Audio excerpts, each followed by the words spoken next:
வணக்கம். வேந்தரின் அந்திமாலை தொடர் செய்திகளுக்காக ஷமீனா இக்பால். சுகன்யா மனோகரன். முதலில் தலைப்புச் செய்திகள்.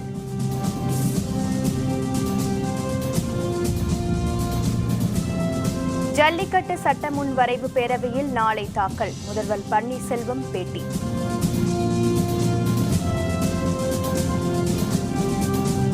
ஜல்லிக்கட்டு போட்டிகளை நடத்தும் விதிமுறைகள், தமிழக அரசின் அரசாணை வெளியீடு.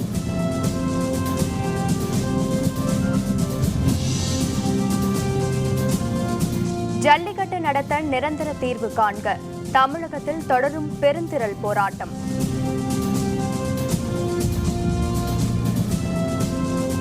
அலங்காநல்லூரில் வேந்தர் டிவி செய்திக்குழுவினர் மீது தாக்குதல், கேமரா உடைப்பு. பத்திரிகையாளர்கள் அமைப்புகள் கண்டனம்.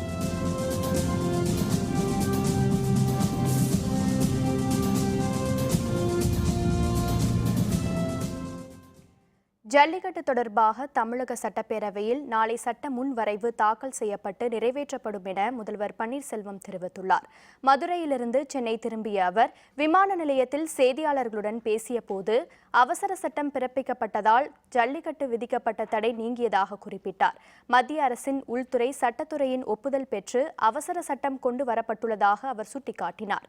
சட்டப்பேரவையில் தாக்கல் செய்யப்பட்ட உள்ள ஜல்லிக்கட்டு சட்ட முன்வரைவு நிறைவேற்றப்பட்டு குடியரசுத் தலைவரின் ஒப்புதலும் பெறப்படும் என்றும் முதல்வர் குறிப்பிட்டார்.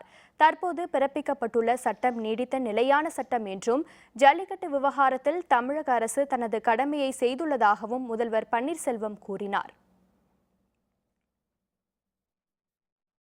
முன்னதாக மதுரை விமான நிலையத்தில் செய்தியாளர்களுடன் பேசிய முதல்வர் பன்னீர்செல்வம் ஜல்லிக்கட்டு தொடர்பான அவசர சட்டம்தான் நிரந்தர தீர்வு என கூறினார். இது தொடர்பான சட்ட முன்வரைவு நாளை தொடங்கும் பேரவை கூட்டத்தொடரிலேயே தாக்கல் செய்யப்படும் என தெரிவித்தார். ஜல்லிக்கட்டுக்கு எதிராக எந்த தடை வந்தாலும் அதனை தமிழக அரசு சட்டப்பூர்வமாக எதிர்கொள்ளும் என்றும் அவர் குறிப்பிட்டார். அலங்காநல்லூரில் மக்கள் விரும்பும் போது ஜல்லிக்கட்டு போட்டிகள் நடைபெறும் என்றும் அவர் கூறினார். ஜல்லிக்கட்டு விவகாரத்தில் புதிய கேவியட் மனு ஒன்றை உச்சநீதிமன்றத்தில் தமிழக அரசு தாக்கல் செய்துள்ளது. மாணவர்கள், இளைஞர்கள் மற்றும் மக்களின் பெருந்திரள் போராட்டத்தை அடுத்து ஜல்லிக்கட்டு நடத்துவதற்கான அவசர சட்டம் நேற்று மாலை பிறப்பிக்கப்பட்டது. இதனைத் தொடர்ந்து ஜல்லிக்கட்டு நடத்துவதற்கான ஏற்பாடுகள் மேற்கொள்ளப்பட்டன. எனினும் போராட்ட களத்தில் உள்ள மாணவர்கள், இளைஞர்கள் அனைவரும் ஜல்லிக்கட்டு நடத்த நிரந்தர தீர்வு வேண்டும் என கூறி தங்களுடைய போராட்டத்தை தொடர்ந்து நடத்தி வருகின்றனர். இதனிடையே ஜல்லிக்கட்டு விவகாரம் தொடர்பாக உச்சநீதிமன்றத்தில் தமிழக அரசு கேவியட் மனு ஒன்றை தாக்கல் செய்துள்ளது. அதன்படி ஜல்லிக்கட்டு தொடர்பாக யார் வழக்கு தொடர்ந்தாலும் இந்த வழக்கு தொடர்பாக தமிழக அரசின் கருத்தை கேட்காமல் எந்த உத்தரவும் பிறப்பிக்க கூடாது என மனுவில் கேட்டுக் கொள்ளப்பட்டுள்ளது. தமிழக அரசின் அவசர சட்டத்தை எதிர்த்து பீட்டா போன்ற அமைப்புகள் வழக்கு தொடர வாய்ப்புள்ள நிலையில் தமிழக அரசு கேவியட் மனு ஒன்றை தாக்கல் செய்துள்ளது. தமிழக சட்டப்பேரவையின் இந்த ஆண்டின் முதல் கூட்டம் நாளை காலை தொடங்குகிறது.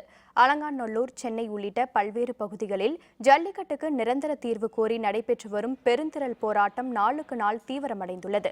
இதனிடையே தமிழக சட்டப்பேரவையின் இந்த ஆண்டின் முதல் கூட்டம் நாளை காலை தமிழக ஆளுநர் உரையுடன் தொடங்குகிறது. இதனைத் தொடர்ந்து ஆளுநர் உரைக்கு நன்றி தெரிவிக்கும் தீர்மானத்தின் மீதான விவாதம் தொடர்ந்து நடைபெறவுள்ளது. பேரவையின் இந்த கூட்டத்தொடரிலேயே ஜல்லிக்கட்டுக்கு நிரந்தர தீர்வு கிடைக்கும் வகையில் நடவடிக்கை எடுக்கப்படும் என எதிர்பார்க்கப்படுகிறது. ஜல்லிக்கட்டு போட்டிகளை எப்படி நடத்த வேண்டும் என்பதற்கான விதிமுறைகளை தமிழக அரசு வெளியிட்ட அவசர சட்டத்துக்கான அரசாணையில் விரிவாக கூறியுள்ளது. ஜல்லிக்கட்டு அவசர சட்டத்துக்கான அரசாணையை பிறப்பித்து தமிழக அரசு உத்தரவிட்டுள்ளது. ஜல்லிக்கட்டு எப்படி நடத்த வேண்டும் என்பது குறித்து விதிமுறைகள் அறிவிக்கப்பட்டுள்ளது. இதன்படி ஜல்லிக்கட்டில் பங்கேற்கும் காளைகள் மற்றும் வீரர்கள் குறித்த விவரங்கள் தர வேண்டும் என்று தெரிவித்துள்ளனர். ஜல்லிக்கட்டு போட்டி நடத்தப்படுவதற்கு முன்பு அதில் பங்கேற்கும் காளைகளை கால்நடை மருத்துவர்கள் பரிசோதிப்பர் என்றும், காளைகளுக்கு 20 நிமிடங்கள் ஓய்வு தர வேண்டும் என்றும், வாடிவாசலுக்கு வரும் காளைகளின் மூக்கு கயிறுகள் அகற்றப்பட வேண்டும் என்றும், ஜல்லிக்கட்டில் பங்கேற்கும் காளைகளுக்கு மது கொடுக்க கூடாது என்றும் அரசாணையில் கூறப்பட்டுள்ளது. ஜல்லிக்கட்டு போட்டியில் பங்கேற்கும் காளைகளை வைத்திருக்கும் இடம் சுகாதாரமானதாகவும் அவற்றை நிழலிலும் வைத்திருக்க வேண்டும் எனவும் அறிவுறுத்தப்பட்டுள்ளது. ஜல்லிக்கட்டு போட்டிகள் நடைபெற்ற பிறகு காளைகளுக்கு 20 நிமிடங்கள் ஓய்வு தந்து அழைத்துச் செல்ல வேண்டும் என்றும் தெரிவிக்கப்பட்டுள்ளது. வருவாய், காவல்துறை, சுகாதாரத்துறை அலுவலர்கள் கொண்ட ஜல்லிக்கட்டு குழு அமைக்கப்படும் என்றும் அந்த குழு மேற்பார்வையிடும் எனவும் கூறப்பட்டுள்ளது. ஜல்லிக்கட்டு போட்டிகளில் பங்கேற்கும் வீரர்களுக்கும் விதிமுறைகளை அரசு அறிவித்துள்ளது. இதன்படி ஜல்லிக்கட்டு நடத்த விரும்பும் தனிநபர் அல்லது அமைப்பினர் மாவட்ட ஆட்சியரிடம் எழுத்துப்பூர்வமாக தகவல் தெரிவிக்க வேண்டும் என்றும், ஜல்லிக்கட்டில் பங்கேற்கும் காளைகள் மற்றும் மாடுபிடி வீரர்களுக்கு மாவட்ட ஆட்சியரிடம் முன் அனுமதி பெற வேண்டும் என்றும், ஜல்லிக்கட்டு வீரர்களுக்கு முழு மருத்துவ பரிசோதனை நடத்தப்பட வேண்டும் என்றும் கூறப்பட்டுள்ளது. ஜல்லிக்கட்டு போட்டியில் பங்கேற்கும் வீரர்கள் காளையின் திமிலை மட்டுமே பிடிக்க வேண்டும் என்றும், காளையின் கொம்பு அல்லது வாலை மாடுபிடி வீரர்கள் பிடிக்கக்கூடாது என்றும் தெரிவிக்கப்பட்டுள்ளது. சிசிடிவி கேமராக்களை பொருத்தி காளைகள் இருக்கும் இடம் உட்பட பல இடங்களிலும் ஜல்லிக்கட்டு போட்டியை கண்காணிக்க வேண்டும் என்றும், ஜல்லிக்கட்டு போட்டியை காண வரும் பார்வையாளர்கள் அமரும் இருக்கைகள் உறுதியாக உள்ளதா என்பதை உறுதி செய்ய வேண்டும் எனவும் கூறப்பட்டுள்ளது. மதுரை மாவட்டம் அலங்காநல்லூரில் ஜல்லிக்கட்டு நடத்துவது தொடர்பாக போராட்டக்காரர்களுடன் பலமுறை நடத்தப்பட்ட பேச்சுவார்த்தை தோல்வியடைந்ததால் ஜல்லிக்கட்டு நடத்தும் முடிவு கைவிடப்பட்டுள்ளது. அவசர சட்டம் பிறப்பிக்கப்பட்டவுடன் ஜல்லிக்கட்டு போட்டியை நடத்துவதற்கான ஏற்பாடுகள் மதுரை மாவட்டம் அலங்காநல்லூரில் மேற்கொள்ளப்பட்டது. ஜல்லிக்கட்டை தொடங்கி வைப்பதற்காக முதல்வர் பன்னீர்செல்வம் மதுரைக்கு சென்றிருந்தார். எனினும் போராட்டத்தில் ஈடுபட்டவர்கள் ஜல்லிக்கட்டை நடத்த கடும் எதிர்ப்பு தெரிவித்தனர்.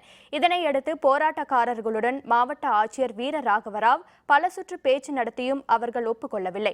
போராட்டம் தொடர்ந்து நடைபெற்ற நிலையில் தலைமை செயலருடன் முதல்வர் பன்னீர்செல்வம் ஆலோசனை நடத்தினார்.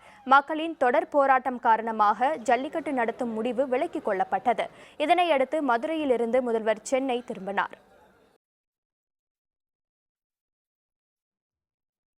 அலங்காநல்லூரில் வேந்தர் தொலைக்காட்சி செய்தியாளர் மீது நடத்தப்பட்ட தாக்குதலுக்கு சென்னை பத்திரிகையாளர்கள் அமைப்பு உள்பட பத்திரிகையாளர் பலரும் கண்டனம் தெரிவித்துள்ளனர். அலங்காநல்லூரில் ஜல்லிக்கட்டு போராட்டம் பற்றி செய்தி சேகரிப்பதற்காக வேந்தர் டிவி செய்தியாளர் முத்துராமனும் ஒளிப்பதிவாளரும் சென்றிருந்தனர். வலசைமுக்கு பகுதியில் செய்தி சேகரித்துக் கொண்டிருந்த பொழுது காவல்துறையினர் அவர்களை கடுமையாக தாக்கினர். மேலும் அவர்களிடமிருந்து கேமராவை பறித்துக் கொண்ட காவல்துறையினர் பூட்ஸ் காலால் இருவரையும் மிதித்து தாக்கினர். இதில் காயமடைந்த இருவரும் மருத்துவமனையில் சிகிச்சைக்காக அனுமதிக்கப்பட்டனர்.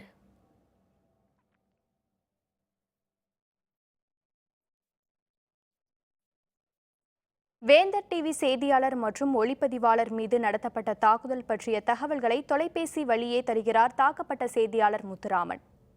ஜல்லிக்கட்டுக்கான தடையை நீக்க கோரி தமிழகம் முழுவதும் கடந்த 17ஆம் தேதி முதல் தொடர் போராட்டம் நடைபெற்றது. அதனைத் தொடர்ந்து தமிழக அரசு ஜல்லிக்கட்டு தடையை நீக்குவதற்காக அவசர சட்டம் கொண்டு வந்தனர்.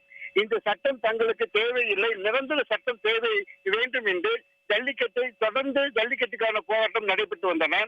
இதனைத் தொடர்ந்து ஜல்லிக்கட்டுக்கான தடை முழுவதும் நீக்கப்படும், யாரும் அச்சப்பட தேவையில்லை என்று கூறி இன்று காலை 10 மணிக்கு ஜல்லிக்கட்டு நடைபெறும் என்று முதல்வர் பன்னீர்செல்வம் கூறியிருந்தார். அதனைத் தொடர்ந்து அவர் மதுரை அலங்காநல்லூருக்கு வருகை தந்து அந்த ஜல்லிக்கட்டை தொடங்கி வைப்பதாக இருந்தனர்.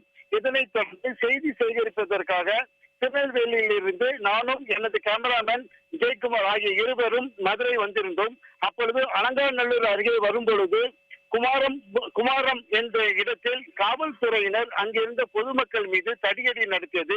இதனைத் தொடர்ந்து நாங்கள் செய்தி சேகரிக்க முற்பட்ட போது காவல்துறை எங்களை தாக்கியதோடு மட்டுமல்லாமல் எங்களிடம் இருந்த கேமராவையும் பிடுங்கி சென்று விட்டனர். இதனால் அந்த பகுதி இளைஞர்கள் நீண்ட ஒரு கோபத்துக்கு உள்ளானார்கள். வேந்தர் டிவி செய்தியாளர் மீது நடத்தப்பட்ட தாக்குதலுக்கு சென்னை பத்திரிகையாளர் சங்கம், மெட்ராஸ் பத்திரிகையாளர் சங்கம் மற்றும் பத்திரிகையாளர்கள் பலரும் கண்டனம் தெரிவித்துள்ளனர். தாக்குதல் நடத்திய காவல்துறையினர் மீது உரிய நடவடிக்கை எடுக்க வேண்டும் என்று அவர்கள் தமிழக அரசுக்கு கோரிக்கை விடுத்துள்ளனர். மதுரை மாவட்டம் அலங்காநல்லூர் பகுதியில் நடக்கும் ஜல்லிக்கட்டு போராட்டங்களை செய்தி சேகரிக்க சென்ற வேந்தர் தொலைக்காட்சியினுடைய நிருபர் முத்துராமன், ஒளிப்பதிவாளர் ஜெயக்குமார் ஆகியோரை வலசைமுக்கு என்ற பகுதியில் காவல்துறையினர் கடுமையாக தாக்கி ஒளிப்பதிவு கருவியை சேதமடைய செய்துள்ளனர். தாக்குதலுக்கு ஆளான பத்திரிகையாளர்கள் முத்துராமன், ஜெயக்குமார் இருவரும் தனியார் மருத்துவமனையில் அனுமதிக்கப்பட்டிருக்கின்றனர். பத்திரிகையாளர் என்ற அடையாளம் தெரிந்த பிறகும் தாக்குதல் நடத்திய காவல்துறையினர் மீது கடுமையான நடவடிக்கை எடுக்க வேண்டும் என்று தமிழக அரசை சென்னை பத்திரிகையாளர் மன்றம் வலியுறுத்துகிறது. பத்திரிகையாளர்கள், புகைப்பட கலைஞர்கள் காவல்துறையினால் தாக்கப்பட்டு வருவது என்பது தொடர்கதையாக உள்ளது. அலங்காநல்லூரில் வேந்தர் டிவி நிருபர் முத்துராமன் மீதும் கேமராமேன் ஜெயக்குமார் மீதும் கடுமையான தாக்குதலை காவல்துறை மேற்கொண்டுள்ளது. தாக்கியதுடன் கீழே தள்ளி கால்களில் மிதித்துள்ளனர். வருங்காலத்தில் இதுபோன்று காவல்துறையினர் பத்திரிகையாளர்கள் மீது தாக்காத அளவுக்கு அந்த காவல்துறையினர் மீது காவல்துறை சட்டப்படியான நடவடிக்கை மேற்கொண்டால்தான் இது போன்ற சம்பவங்கள் தடுக்கப்படும். ஜல்லிக்கட்டுக்கு ஆதரவாக சென்னை மெரினாவில் 6வது நாளாக நீடிக்கும் கலையா பெருந்திரள் போராட்டத்தில் லட்சக்கணக்கானோர் பங்கேற்றுள்ளனர். ஜல்லிக்கட்டுக்கு நிரந்தர தீர்வு காண வேண்டும், பீட்டா அமைப்பை தடை செய்ய வேண்டும் போன்ற கோரிக்கைகளை வலியுறுத்தி சென்னை மெரினாவில் கடந்த செவ்வாய்க்கிழமையன்று சிறு பொறியாக போராட்டம் தொடங்கியது. இந்த போராட்டம் பெரும் நெருப்பாக மாறி கலையா பெருந்திரள் போராட்டமாக வலுப்பெற்றுள்ளது. கல்லூரி மாணவ மாணவிகள், இளைஞர்கள், இளம்பெண்கள் மற்றும் வயது வித்தியாசமின்றி சிறுவர்கள் முதல் பெரியவர்கள் வரை போராட்டத்தில் பங்கேற்றுள்ளனர். வெயில், பனி, குளிர், இரவு பகல் என எதையும் பொருட்படுத்தாமல் மெரினா கடற்கரையிலேயே தங்கி அறவழி போராட்டத்தில் லட்சக்கணக்கானோர் பங்கேற்றுள்ளனர். தமிழக அரசின் முயற்சியால் மத்திய அரசின் ஆதரவோடு ஜல்லிக்கட்டு நடத்த அவசர சட்டம் பிறப்பிக்கப்பட்டுள்ளது. எனினும் நிரந்தர தீர்வு மட்டுமே தேவை என போராட்டத்தில் ஈடுபட்டவர்கள் உறுதிபட தெரிவித்தனர். மதுரை தமுக்கம் திடலில் 5வது நாளாக ஆயிரக்கணக்கானோர் தொடர்ந்து போராட்டத்தில் ஈடுபட்டு வருகின்றனர். ஜல்லிக்கட்டு நடத்த நிரந்தர தீர்வு காணப்படும் வரை தங்களது போராட்டம் தொடரும் என அவர்கள் தெரிவித்தனர். தங்களது கோரிக்கைகளை வலியுறுத்தி அவர்கள் முழக்கங்களை எழுப்பி வருகின்றனர். திண்டுக்கல் மாவட்டம் நத்தம் கோவில்பட்டியில் மக்களின் கடும் எதிர்ப்பை அடுத்து நடத்த திட்டமிட்டிருந்த ஜல்லிக்கட்டு போட்டிகள் ரத்து செய்யப்பட்டன. தமிழகத்தில் ஜல்லிக்கட்டை நடத்த வலியுறுத்தி மாணவர்கள், இளைஞர்கள் உள்ளிட்ட திரளானோர் தன்னெழுச்சியாக போராட்டத்தில் ஈடுபட்டு வருகின்றனர். மதுரை மாவட்டம் அலங்காநல்லூரில் ஜல்லிக்கட்டு போட்டிகளை நடத்தப் போவதாக தமிழக அரசு சார்பில் அறிவிக்கப்பட்டது. மக்களின் கடும் எதிர்ப்பால் அலங்காநல்லூரில் போட்டிகளை நடத்த முடியாத நிலையில் திண்டுக்கல் மாவட்டம் நத்தம் கோவில்பட்டியில் போட்டிகளை நடத்த முடிவெடுக்கப்பட்டது. அங்கும் மக்கள் கடும் எதிர்ப்பு தெரிவித்த நிலையில் ஜல்லிக்கட்டு போட்டிகள் ரத்து செய்யப்பட்டன. 4000க்கும் அதிகமானோர் வாடிவாசலை முற்றுகையிட்டு ஜல்லிக்கட்டு நடத்தக்கூடாது என்று தெரிவித்து எதிர்ப்பு தெரிவித்தனர். திண்டுக்கல் மாவட்ட ஆட்சியர் வினய் ஜல்லிக்கட்டு போட்டிகளை ரத்து செய்வதாக அறிவித்தார்.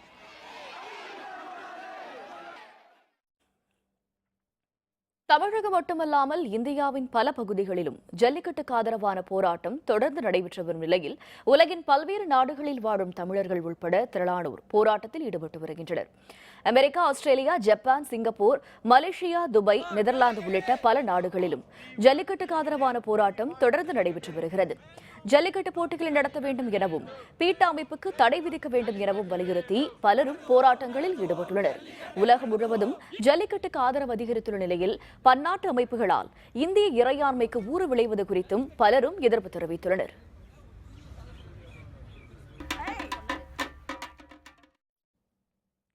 ஆந்திர மாநிலம் விஜயநகரம் அருகே ஜெகல்பூர் புவனேஸ்வர் எக்ஸ்பிரஸ் ரயில் தடம் புரண்டு விபத்துக்குள்ளானதில் பலியானோரின் எண்ணிக்கை 39ஆக உயர்ந்துள்ளது. ஒடிசா மாநிலம் புவனேஸ்வரத்திலிருந்து ஜெகல்பூருக்கு 22 பெட்டிகளுடன் சென்ற விரைவு ரயில் நேற்று இரவு 11 மணியளவில் ஆந்திர மாநிலம் குன்னூரு என்ற ரயில்வே நிலையத்திற்கு அருகே சென்றபோது தடம் புரண்டு விபத்துக்குள்ளானது. இந்த விபத்தில் 7 பெட்டிகள் தடம் புரண்டதில் 32 பேர் அதே இடத்தில் பலியானார்கள். படுகாயமடைந்த 100க்கும் அதிகமானோர் அருகில் உள்ள மருத்துவமனையில் அனுமதிக்கப்பட்டுள்ளனர்.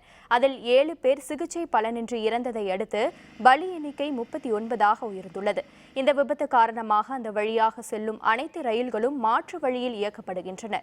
இடுபாடுகளில் சிக்கியுள்ளவர்களை மீட்கும் பணி தொடர்ந்து நடைபெற்றது. விபத்தில் உயிர் தப்பிய பயணிகள் இலவச பேருந்து மூலம் சொந்த ஊர்களுக்கு அனுப்பி வைக்கப்பட்டனர். இந்த விபத்து குறித்து உயர்நிலைக்குழு விசாரணைக்கு ரயில்வே அமைச்சர் சுரேஷ் பிரபு உத்தரவிட்டுள்ளார். ஜல்லிக்கட்டுக்கு ஆதரவாக சட்டப்பேரவையில் தீர்மானம். புதுச்சேரி முதல்வர் நாராயணசாமி தகவல். விவரம் விளம்பர இடைவேளைக்கு பிறகு.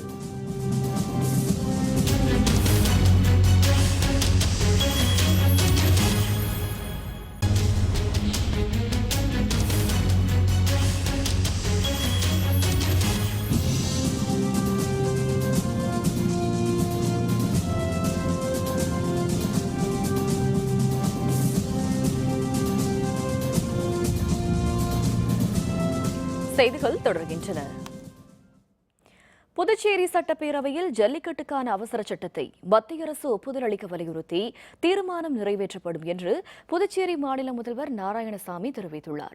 சென்னை விமான நிலையத்தில் செய்தியாளர்களுடன் பேசிய அவர், ஜல்லிக்கட்டுக்கு அவசர சட்டம் கொண்டுவர மத்திய அரசை வலியுறுத்தி பேரவையில் தீர்மானம் கொண்டுவரப்படுவதாக தெரிவித்தார். ஜல்லிக்கட்டு தொடர்பாக பிரதமர் மோடியை நேரில் சந்திக்க நேரம் கேட்டுள்ளதாகவும் அவர் கூறினார். மேலும் பீட்டா அமைப்பை தடை செய்ய மத்திய அரசை வலியுறுத்துவோம் என்றும் நாராயணசாமி தெரிவித்தார்.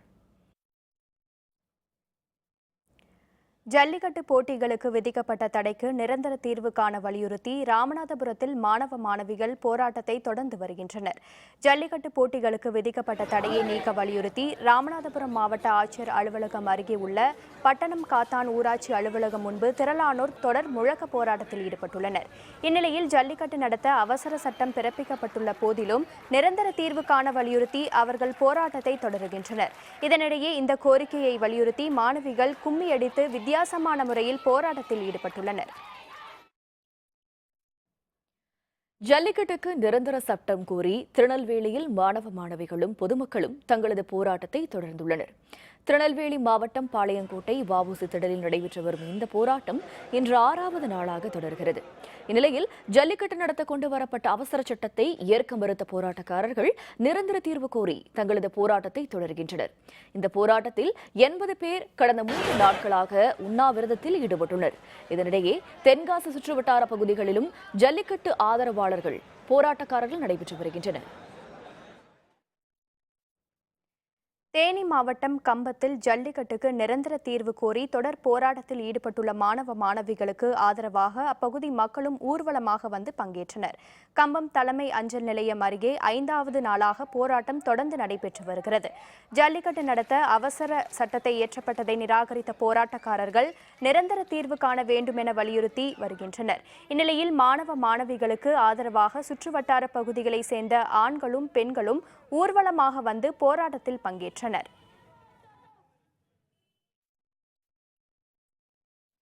ஜல்லிக்கட்டு நடத்த அனுமதி வழங்க வலியுறுத்தி 5வது நாளாக திருவாரூர் மாவட்டத்தில் பெரும் திரளானோர் தொடர் போராட்டத்தில் ஈடுபட்டுள்ளனர். ஜல்லிக்கட்டுக்கு ஆதரவாக தமிழகம் முழுவதும் போராட்டங்கள் நடைபெற்று வரும் நிலையில் திருவாரூர் நகராட்சி அலுவலகம் எதிரில் இளைஞர்களும் மக்களும் இணைந்து 5வது நாளாக தொடர் போராட்டங்களை நடத்தி வருகின்றனர். தமிழக அரசின் அவசர சட்டத்தை ஏற்காதவர்கள் ஒவ்வொரு ஆண்டும் ஜல்லிக்கட்டு தடையின்றி நடைபெற நிரந்தர சட்டம்தான் இயற்ற வேண்டும் என வலியுறுத்தினர். பீட்டா அமைப்பை முற்றிலுமாக தடை செய்ய வேண்டும் என ஆர்ப்பாட்டத்தின் பொழுது முழக்கங்களை எழுப்பினர். ராமநாதபுரம் மாவட்டம் செவ்வூர் கிராமத்தில் நடைபெற்ற மஞ்சுவிரட்டு போட்டியை பலர் கண்டு ரசித்தனர். ஜல்லிக்கட்டு, மஞ்சுவிரட்டு உள்ளிட்ட மாடுபிடி போட்டிகளுக்கு விதிக்கப்பட்ட தடைக்கு நிரந்தர தீர்வு காண மாநிலம் முழுவதும் போராட்டம் தொடரும் நிலையில் சில இடங்களில் இன்று போட்டிகள் நடத்தப்பட்டன. ராமநாதபுரம் மாவட்டம் செவ்வூர் கிராமத்தில் நடைபெற்ற மஞ்சுவிரட்டு போட்டியில் காளைகள் களமிறக்கப்பட்டன. இவற்றை இளைஞர்கள் ஆர்வத்துடன் அடக்கினர். ஜல்லிக்கட்டிற்கு நிரந்தர தீர்வு கிடைக்கும் வரை ரேக்லா பந்தயங்களை நடத்தக்கூடாது என்று தெரிவித்து அமைச்சர் வேலுமணியின் வாகனத்தை திரளான மாணவர்கள் முற்றுகையிட்டு போராட்டத்தில் ஈடுபட்டனர். கோயம்புத்தூர் கொடிசியா திடலில் தமிழக அரசு சார்பில் நடத்தப்படும் ரேக்லா பந்தயத்தை பெற்ற ரேக்லா ரேஸ் பந்தயத்தை அமைச்சர் வேலுமணி தொடங்கி வைத்தார். ஜல்லிக்கட்டிற்கு நிரந்தர அனுமதி வழங்காத வரை பந்தயங்களை நடத்தக்கூடாது என கூறி பந்தய இடத்தினை முற்றுகையிட்டு போராட்டத்தில் ஈடுபட்டனர். போராட்டத்தில் ஈடுபட்ட மாணவர்களை காவல்துறையினர் கைது செய்தனர். ஜல்லிக்கட்டிற்கு அனுமதி கோரியும் பீட்டா அமைப்பை தடை செய்ய வேண்டும் என்ற கோரிக்கைகளை வலியுறுத்தியும் போராட்டத்தில் ஈடுபட்ட திரளான மாணவர்கள் அமைச்சர் வேலுமணியின் காரை வழிமறித்து கைது செய்யப்பட்ட மாணவர்களை விடுவிக்க கோரி போராட்டத்தில் ஈடுபட்டனர். தேனி மாவட்டம் சின்னமனூர் அருகே 5 கிராம மக்கள் ஒன்றிணைந்து நடத்திய ரேக்லா பந்தயத்தில் இரட்டை மாட்டு வண்டிகள் பங்கேற்றனர். தமிழகம் முழுவதும் ஜல்லிக்கட்டுக்கு ஆதரவாக தன்னெழுச்சி போராட்டம் நடைபெற்று வருகிறது. இதனிடையே தேனி மாவட்டம் சின்னமனூர் அருகே உள்ள கூழியனூரை சுற்றியுள்ள பாலார்பட்டி, கோட்டூர் உள்ளிட்ட 5 கிராம மக்கள் ஒன்று திரண்டு ரேக்லா பந்தயத்தை நடத்தினர். இந்த ரேக்லா போட்டியில் 20க்கும் அதிகமான வண்டிகளும் ரேக்லா ஆர்வலர்களும் பங்கேற்றனர்.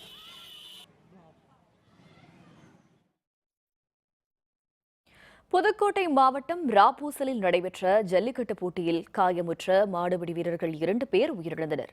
தமிழகத்தில் ஜல்லிக்கட்டு போட்டிகள் நடத்த நிரந்தர சட்டம் இயற்றக் கோரி பல்வேறு பகுதிகளில் போராட்டம் நடைபெற்று வருகிறது. தமிழக அரசு அவசர சட்டம் இயற்றப்பட்ட நிலையில் புதுக்கோட்டை மாவட்டம் இலுப்பூர் அருகே உள்ள ராப்போசல் கிராமத்தில் ஜல்லிக்கட்டு போட்டிகள் இன்று நடைபெற்றது. தமிழக அமைச்சர்கள் விஜயபாஸ்கர், கே பாண்டியராஜன் ஆகியோர் இதனை தொடங்கி வைத்தனர். வாடிவாசலில் இருந்து ஒன்றன் பின் ஒன்றாக 100க்கும் அதிகமான காளைகள் அவிழ்த்து விடப்பட்டன. மாடுபிடி வீரர்கள் காளைகளை அடைக்கும் முயற்சியில் ஏராளமானோர் பங்கேற்றனர். வெற்றி பெற்ற மாடுபிடி வீரர்களுக்கு ரொக்க பரிசுகள் வழங்கப்பட்டன. இந்த போட்டியில் 30 பேர் காயமுற்றனர். மேலும் படுகாயமடைந்த 5 மாடுபிடி வீரர்கள் 2 பேர் உயிரிழந்தனர். ஜல்லிக்கட்டிற்கு விதிக்கப்பட்ட தடையை முற்றிலுமாக நீக்க கோரி அரியலூரில் இளைஞர்கள் உள்ளிட்ட திரளான மக்கள் தொடர் போராட்டத்தில் ஈடுபட்டு வருகின்றனர். போராட்டத்தின் போது பீட்டாவை தமிழகத்தில் முற்றிலுமாக தடை செய்ய வேண்டும் என்ற கோரிக்கையை வலியுறுத்தி அரியலூர், திருமன்னூர், ஜெயங்கொண்டான் உள்ளிட்ட 6 மாவட்டங்களில் பொதுமக்கள் போராட்டத்தில் ஈடுபட்டுள்ளனர். பகல், இரவு, வெயில், மழை என பாராமல் தங்கள் குழந்தைகளுடன் 5வது நாளாக போராட்டத்தில் பங்கேற்றுள்ளனர். ஜல்லிக்கட்டிற்கு விதிக்கப்பட்ட தடையை முற்றிலுமாக நீக்கும் வரை காந்திய வழியில் தங்கள் போராட்டம் தொடரும் என இளைஞர்கள் அறிவித்துள்ளனர். சிவகங்கை மாவட்டம் தேவக்கோட்டை அருகே நடைபெற்ற மஞ்சு விரட்டு போட்டியில் காளைகளின் கொம்பில் கருப்பு துணி கட்டி களமிறக்கப்பட்டன. தேவக்கோட்டை அருகே சருகணி கிராமத்தில் நடைபெற்ற மஞ்சு விரட்டு போட்டியில் சுற்றுவட்டார பகுதிகளைச் சேர்ந்த இளைஞர்கள் பங்கேற்றனர். 70க்கும் அதிகமான காளைகள் சீறி பாய்ந்து வர அவற்றை இளைஞர்கள் வீரத்துடன் அடக்கினர். ஒரு வாரத்திற்கு முன்பே முடிவு செய்யப்பட்டதை போல் இன்று மஞ்சு விரட்டு போட்டி நடத்தப்பட்டதாகவும், எனினும் நிரந்தர தீர்வு கிடைக்காததால் காளைகளின் கொம்புகளில் கருப்பு துணி கட்டப்பட்டு போட்டி நடத்தப்பட்டதாக கிராம மக்கள் தெரிவித்தனர். ஜல்லிக்கட்டிற்கு ஆதரவாக கன்னியாகுமரி மாவட்டம் நாகர்கோவிலில் மாணவ மாணவிகள் 5வது நாளாக தொடர் போராட்டத்தில் ஈடுபட்டுள்ளனர். நாகர்கோவில் அண்ணா விளையாட்டு திடலில் முன்பு நடைபெற்று வரும் இந்த போராட்டத்தில் ஆயிரக்கணக்கானோர் பங்கேற்றுள்ளனர். ஜல்லிக்கட்டு நடத்த அவசர சட்டம் பிறப்பிக்கப்பட்டுள்ள நிலையில் நிரந்தர தீர்வு காண வலியுறுத்தி போராட்டம் தொடர்ந்து நடைபெற்று வருகிறது. போராட்டத்தில் பங்கேற்றுள்ளவர்கள் மத்திய, மாநில அரசுகளுக்கு எதிராக தொடர் முழக்கத்தில் ஈடுபட்டுள்ளனர்.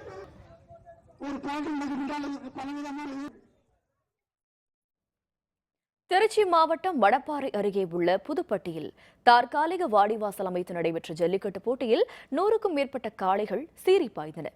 மணப்பாறை அருகே புதுப்பட்டியில் உள்ள அந்தோனியார் கோவில் திருவிழாவை முன்னிட்டு புனித சந்தியாகப்பர் தேவாலயத்தில் தற்காலிக வாடிவாசல் அமைத்து ஜல்லிக்கட்டு போட்டி நடைபெற்றது. இந்த ஜல்லிக்கட்டில் 100க்கும் மேற்பட்ட காளைகள் அவிழ்த்து விடப்பட்டன. காளைகளை அடக்குவதில் 500க்கும் அதிகமான மாடுபிடி வீரர்கள் மிகுந்த ஆர்வம் காட்டினர்.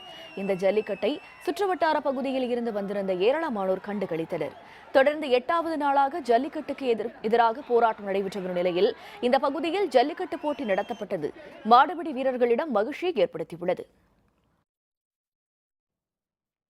ஜல்லிக்கட்டுக்காக தமிழக அரசு எடுத்து வரும் நடவடிக்கைகள் திருப்திகரமாக இருப்பதால் உண்ணாவிரத போராட்டத்தை திரும்ப பெறுவதாக சட்டக்கல்லூரி மாணவர்கள் தெரிவித்துள்ளனர். ஜல்லிக்கட்டு விதிக்கப்பட்ட தடையை நீக்க வலியுறுத்தி மாநிலம் தழுவிய போராட்டம் நடைபெற்று வரும் நிலையில் கோயம்புத்தூர் வஉசி திடலில் மாணவர்களும் மக்களும் தங்களது விடிய 6வது நாளாக போராட்டத்தை தொடர்ந்துள்ளனர். தமிழக அரசு ஜல்லிக்கட்டு தொடர்பாக தமிழக அரசு மேற்கொண்டு வரும் சட்ட ரீதியான நடவடிக்கைகள் திருப்திகரமாக இருப்பதால் உண்ணாவிரத போராட்டத்தை கைவிட்டுள்ளதாக சட்டக்கல்லூரி மாணவர்கள் தெரிவித்தனர். இருப்பினும் நிரந்தர சட்டம் கொண்டு வரும் வரை மற்ற மாணவர்களுடன் இணைந்து அறவழியில் தொடர் போராட்டத்தில் ஈடுபட போவதாகவும் அவர்கள் கூறினர். இந்தியாவுக்கு எதிரான 3வது ஒருநாள் போட்டி இந்தியா வெற்றி பெற 322 ரன்கள் இலக்கு. விவரம் விளம்பர இடைவேளைக்கு பிறகு.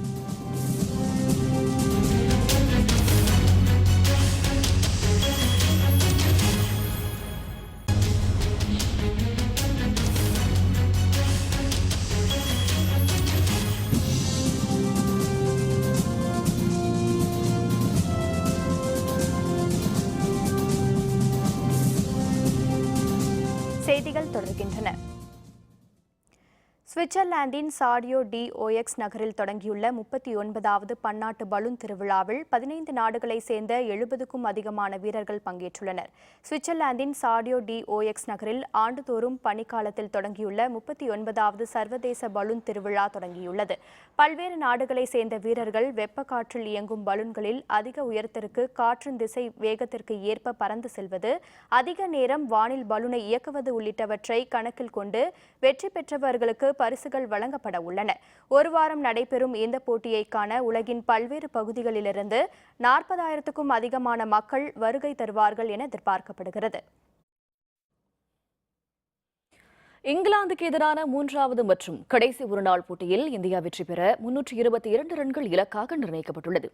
இந்தியா இங்கிலாந்து அணிகள் மோதும் 3வது மற்றும் கடைசி ஒருநாள் போட்டி கொல்கத்தா ஈடன் கார்டன் திடலில் பகலிரவு ஆட்டமாக தற்பொழுது நடைபெற்று வருகிறது. இந்த போட்டியில் டாஸ் வென்ற இந்தியா பந்து வீச்சை தேர்ந்தெடுத்தது.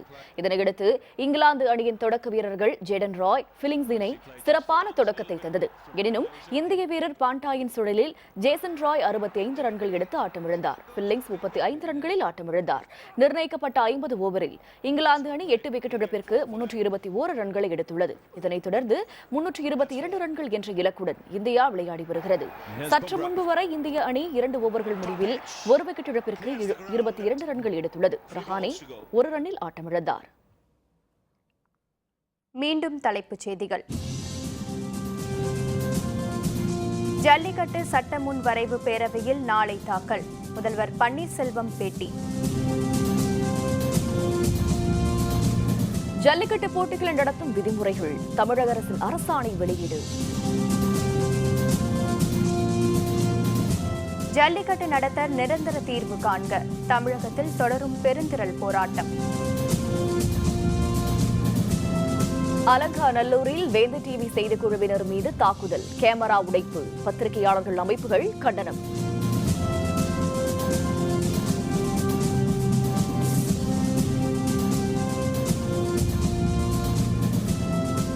இத்துடன் வேந்தரின் அந்தி மாலை தொடர் செய்திகள் நிறைவடைந்தன. மீண்டும் இரவு 7:30 மணிக்கு ஒரு நாள் ஒரு பொழுது இரவு செய்திகளில் சந்திப்போம். வணக்கம்.